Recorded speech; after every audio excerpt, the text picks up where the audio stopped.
Blessings, family. I'm Lindo from Conversations with My Brothers, and we are a non toxic and non conforming platform for men to engage in conversations. So, we aim at ending gender based violence through curating spaces for men and women to engage in conversation, to engage in support groups, Zoom meetings, yoga, meditation, holistic healing, and just a lot of bunch of things that we do for the aim of ending gender based violence, right? So I hope you're all well and I hope you're all safe. And if you're not, just send me a text or a DM and then we will support you the best way that I can. So I want to speak about healing and inner child healing, right? So what is healing? So society normally says that when you break up with somebody, you need to go and heal, and they don't really tell you how to heal. They just say, you know what, I think you should just go and heal, right? But what we have to know is that we have physical wounds and we also have emotional wounds, right? So physical wounds are the you get when you fall and then you get a cut and then you put a bandage, it forms a scab and then you can see it. It's physical, you can see it, it's on your body. And you also get emotional wounds, right? So now these emotional wounds are the ones that we don't really see, and these are the ones that don't really go away unless we do something about it, you know? So they seldomly do go away, but we have to do the work to make these inner wounds and these emotional wounds disappear, right? So these emotional wounds, we're actually going to speak about emotional wounds. So emotional wounds show up with unspoken and spoken words, right? So these unspoken words can be words of fear, shame, and hate when a child or yourself as an adult needed words of encouragement, love, and comfort, right? So the symptoms of being wounded is when you are in fear, when you feel guilt, and when you are shameful for something, right? So, when you fear something, it can be symptoms of when you worry, when you're in doubt, when you have anxiety, or guilt can be when you are shameful or when you're condemned by something. Or shame can when you hate someone, when you feel bitter, and when you're unforgiving to a certain person and certain situations. So these are the symptoms of being wounded, right? So how do we heal? I always say that the road to our vision is the road to our healing because as you go on your mission to your higher self, you will be confronted with things that you need to heal. So your road to your vision is essentially your road to your healing, right? So first step is write down your vision, right? Write if you want to heal, right? Write down your vision. Write down in the next 10 years this is what I want to accomplish. In the next 5 years this is who I want to be. In the next week this is what I want to do. Right? So write down your vision and then as you approach this vision, you will be confronted with the things that you need to heal, right? So when we find ourselves, so now we wrote down our visions, we on our way to our visions, right? So now as when we on this road to our vision and when we find ourselves in difficult situations, we should always turn to our tools, right? And these difficult situations can be like you wrote down your vision, like I want to start a business, but for some reason you're scared to write to start this business. So that's the first thing that you should work on is why am I in fear of starting a business? And sometimes it can even be you just need validation. You just need somebody to come and give you that permission to start a business, and only you can give yourself that permission. But sometimes that's what wounds do. Wounds always need us to be validated, and they need us to be for somebody else outside of ourselves to give us that permission to do something. So we want to heal from that, right? So the first tool that I'll give you to healing is journaling. Journaling is the most powerful tool that you can have to healing. So we also have to understand that the answers are in ourselves, right? You can't ask somebody else for answers. Well, you can, it's always great to ask, but for me, I've always learned that the answers that I actually need are in myself.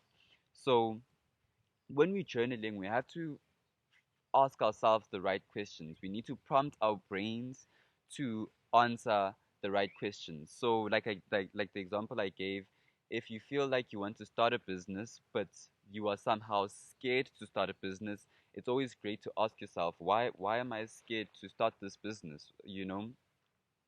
And then just let your pen just let your pen flow, and then you'll find the answers to why you're scared to start the business, and then you're gonna use the next tools that I have when you found that out. So the next tool is cultivate compassion for yourself, right?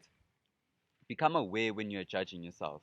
So it can be as simple as I want to start a business, but I'm scared to start a business. And then you have to be aware of why am I scared to start a business. And it could be that I remember when I started a business in 16 years old, I was one, two, three. But then you have to bring yourself and be like, okay, no, and actually have that compassion and be like, no, it's not a failure. I can do this. I am worthy of starting a business, of having my own business.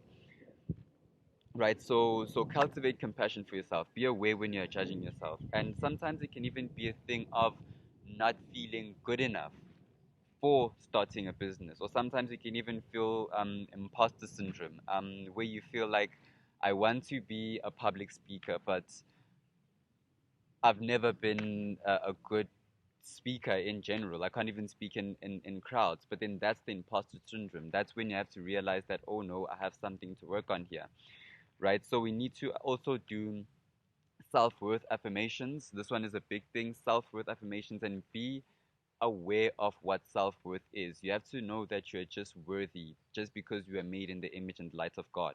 You have to know that you are worthy, right? So cultivate compassion and be worthy, right? And be aware when you're judging yourself, and also ask yourself, why are you judging yourself? Ask yourself, why am I in a position of judging myself right now? Why am I scared of being a public speaker? And then go back to your memories, go back in your journal, ask yourself, why am I scared? Go back to the first time you felt that emotion, or go back to the first time you started judging yourself. And then that's when you realize that, okay, when I was actually 8 years old, I tried public speaking, but I didn't even know English properly, and everyone laughed. And then that's when you start healing. That's when the inner child work starts. But I'll speak about inner child work just now.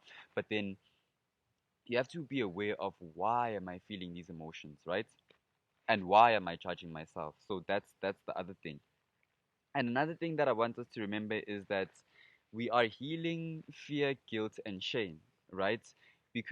And the reason why we're healing these things is that when we find ourselves in positions and situations where we are shocked, we don't we don't act out as our childlike selves. We don't do things like, we don't laugh, we don't fidget. Like when we're in moments of anxiety and fear and guilt, when we're not fidgeting, or we're not being abusive, and just being childlike. We actually healing fear, guilt, and shame, so that we don't turn to childlike traits of abuse, aggression, being aggressive, passive aggressive.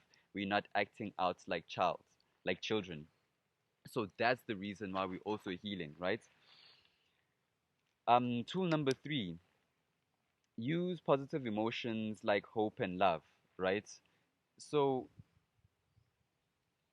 you these emotions like faith, hope, and love can be very used loosely, but these are very, very powerful emotions, especially when we want to heal, right? So we have to remember that faith overcomes fear. So when you are in a moment or in a position of fear, you have to activate your faith.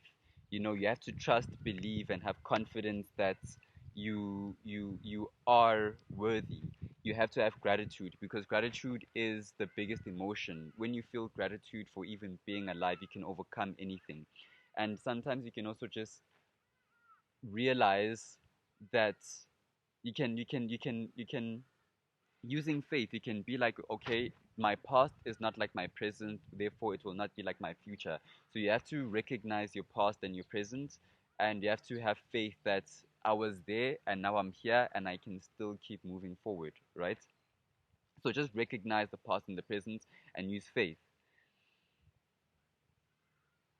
Hope overcomes guilt, right? I like this quote by Maya Angelou where she says that without courage, we cannot practice any other virtue, right? So we have to have hope.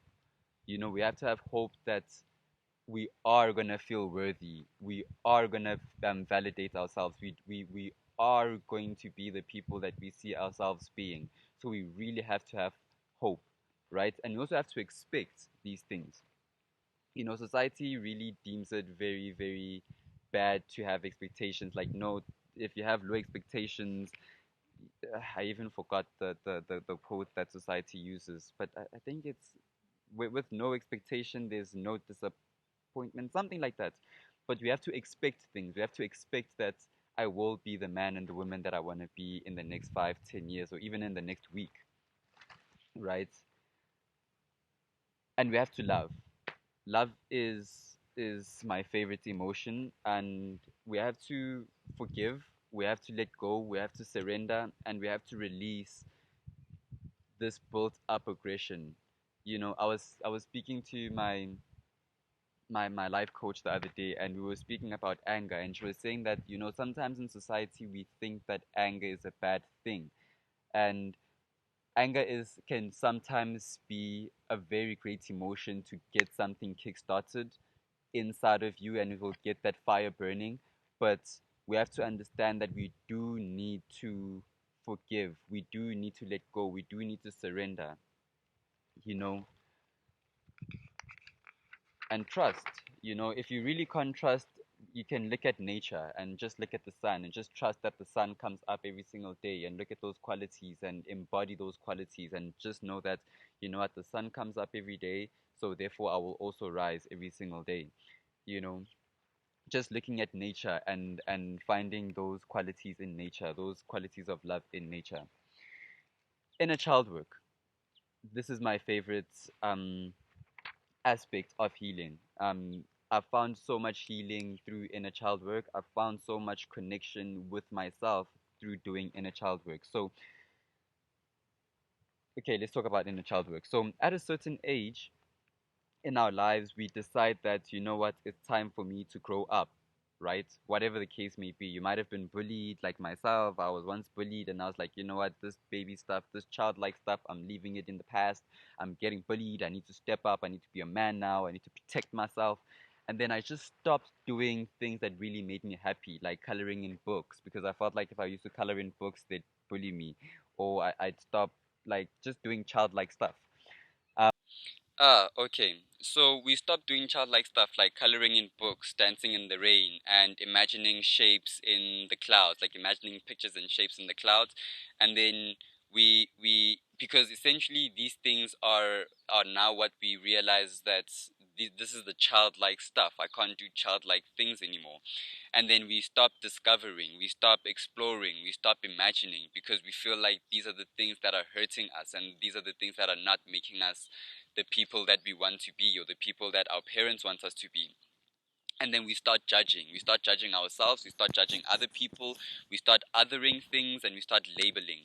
So that's where now we start essentially hurting ourselves as we grow up, because now we leave our inner child, and then we start taking up this adult self, and then we just start doing things that don't make us happy, and we don't it's like I used to love coloring in books, but now because I'm an adult, I'm not going to do it anymore. And it doesn't make sense. Like, why would you stop doing something that makes you happy? But that's the society we're living in, and those are the things that hurt us.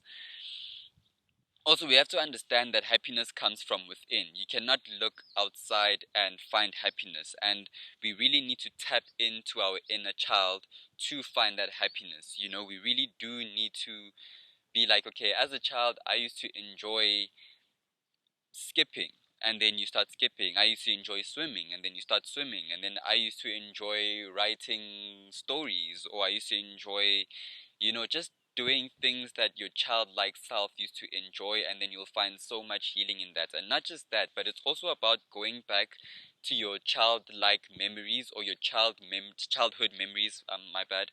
It's also about going back to your childhood memories and finding out what hurt you as a child. You can do this with a therapist, you can do this with a life coach, or you can do this with somebody that you trust. There's also a bunch of YouTube videos with inner child meditations that can help you. I know that there's inner child work meditations on the highlight of excuse me on the highlight of this page, after conversations with my brother's Instagram page. There is a inner child work prompts for journaling, and we also have inner child meditations on the Instagram television, which you can just surf through and find. Alternatively, just DM me and I'll send it to you. And yes, it's actually just about doing those exercises and connecting with your inner child, which you will find just so much healing and so much freedom to be yourself. Right. Another thing is to, especially when you're on this journey to healing, it's to find communities that help you and journey with you into healing. You know, I for myself, I have two communities that I'm in, that I journey with healing. I speak to Yoga Mama. She helps me a lot with my inner child and with my healing and my experiences. And I speak to a group called, in a community called Spinning Chakras. They are also just very, very amazing. I will tag them below. I will also, yeah, I'll tag them below here, and then you can just connect with them if you want to connect. And yeah, I also just want you to know that you are not alone on this journey. You know, there's a lot of people that you can connect with. You can speak to a light worker, you can speak to a life coach, you can speak to a therapist, you can speak to a friend that is on this journey, as long as you are not alone. But you can do it alone, but you have to realize that you are not alone, you know. Humans work best when we connect with other humans. So yes, family, I hope this really serves you. I hope that what I said turns into wisdom, and I really hope that my message helps you with your healing. And yeah, family, I hope you guys find healing, and tell me how your journey goes. There's a bee here. I hope it doesn't sting me. Tell me how your journey goes, and let's connect. Tell me how everything is. The let's do the average ending. Please like, subscribe, and comment below. Send this to your friend. Tell me how everything is. And I'm Lindo from Conversations with My Brothers. And yeah, bye.